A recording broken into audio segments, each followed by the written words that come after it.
Why is it that these little unexpected moments in life can create such big emotions?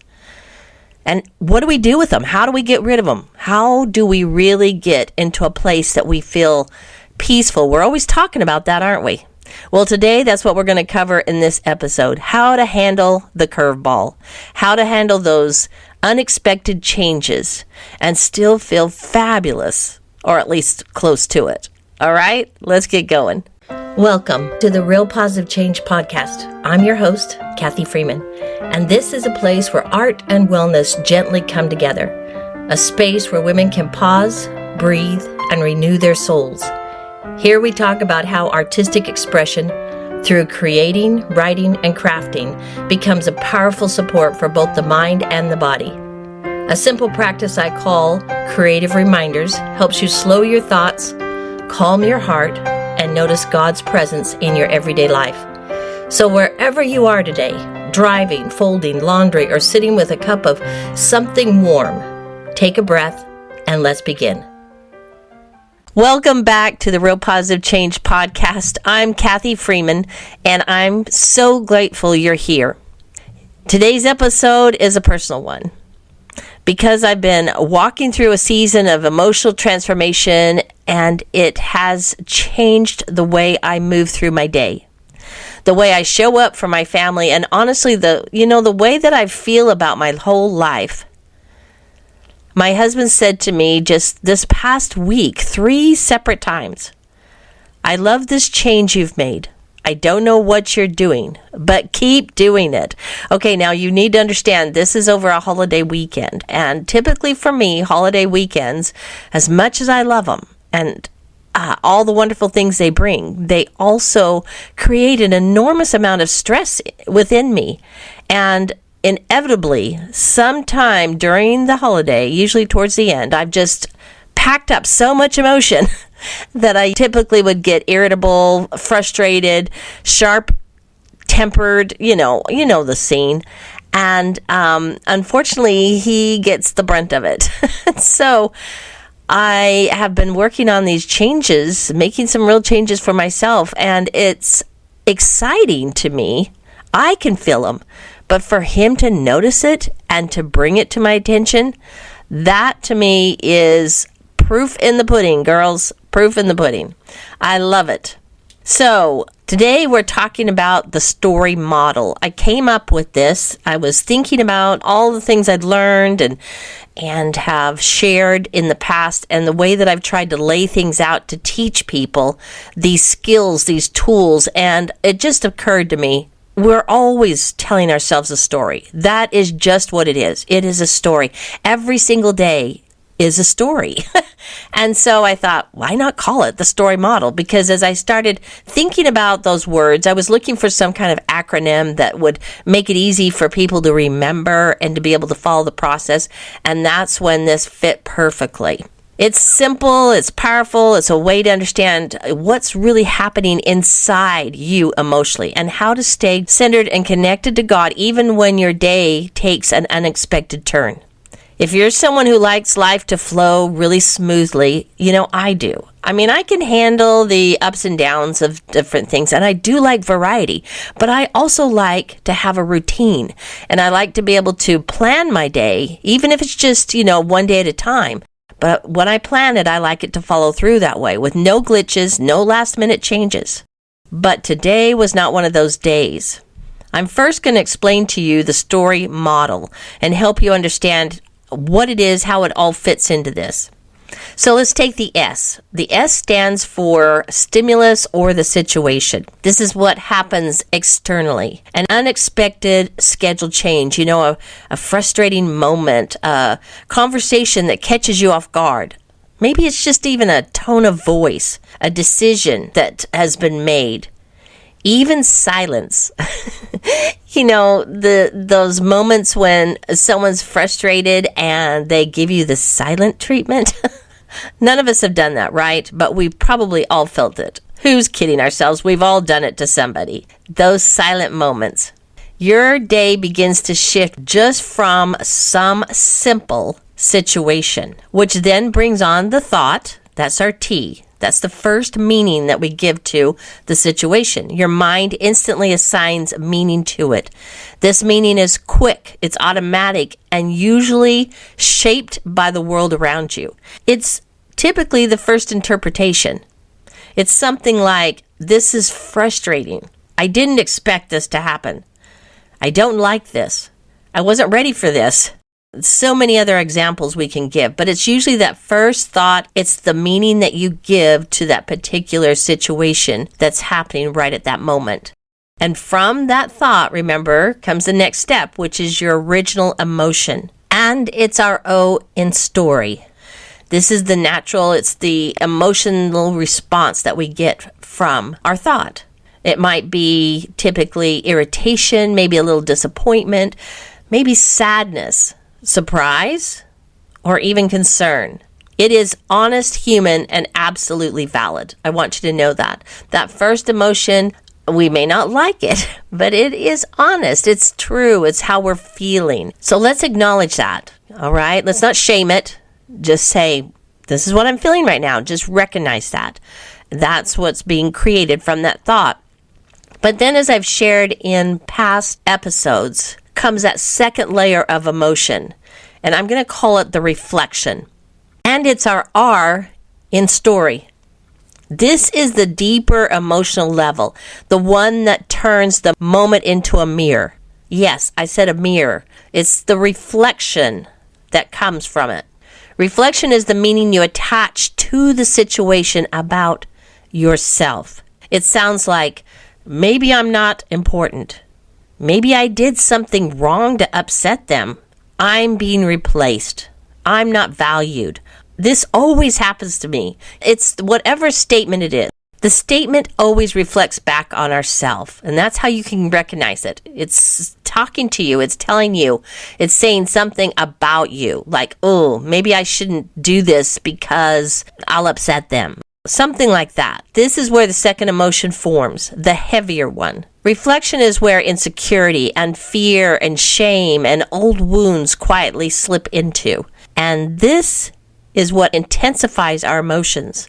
Not the situation itself. The situation is neutral. You can label it good or bad, but it's neutral, meaning that the situation is the trigger, but we're creating these emotions within us simply by the way we're thinking about it and reflecting it back onto ourselves. How we're attaching the meaning to ourselves. Something God has been showing me is that many of our emotional reactions are actually connected to grief. Not only is grief connected to loss, but grief is connected to change of plans and disrupted routines and lost expectations. You know, you expected something and it didn't come out, it didn't pan out that way. There's a little form of grief attached to that. Maybe it's a vision in your life not unfolding the way you imagined. Something familiar ending. Life moving differently than you had hoped it would. These moments carry small but real feelings of grief. And when that grief isn't comforted, it can lead to emotional heaviness. Things like irritability, discouragement, hopelessness, feeling unseen or unsupported. A whole slew of these deep, heavy emotions. Being able to recognize this is a powerful step forward because naming the grief keeps it from becoming your whole identity. And that brings us to the part of the model where your power returns. So we've covered so far, just as a quick review, the S is the situation, the trigger point, the T, which is your thought, O, which is the emotion, R, which is how it reflects back on us. It's that deeper emotion that comes because of the reflection that we've placed on ourselves. And the last one is Y, and Y stands for your choice. This is actually what you might visualize, the split in the road. The moment when you decide the direction your story is going to go. You have two paths to choose. You can choose path 1, which is typically the automatic direction. It's the one that we're used to doing. It's the automatic, easy route. You follow the painful reflection. You gather evidence. You stop to think to yourself how you can prove this to be true, all those insecurities and everything. Your reactions start confirming the story your emotions wrote. So you start acting it out. And you know how this goes. I know all of us have experienced this path many, many times. Or you could choose path 2, the intentional direction. And this one looks like where you take a little bit of a pause. You stop for a moment and you take a little bit of a breath, because that gets your mind to relax, and so you can think a little more clearly. You invite God into the moment, and you start to choose a different meaning. You think to yourself, you literally can see, once you start practicing this, you can see how the story is going to play out by the different path that you choose. And so as you're wanting to be more intentional, you need to stop the moment, kind of freeze it, like a little hold the movie, freeze it for a second so that you can make some choices here. You can assess very quickly what you've done in the past and then start to try something brand new, something different than what you did in the past, so that you can get a different result, a different ending. When you choose a different meaning, a different direction, and a different ending, this is where spiritual growth happens. Let me tell you, this is emotional freedom, and it's how it grows. And this is where peace gets built, choice by choice.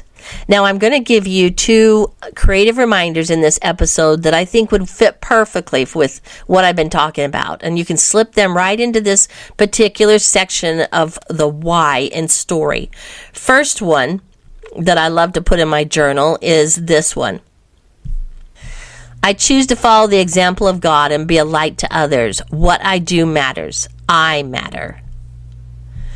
The second one, which is a really good one to comfort some of the grief feeling that you could possibly be feeling in different situations, is this one.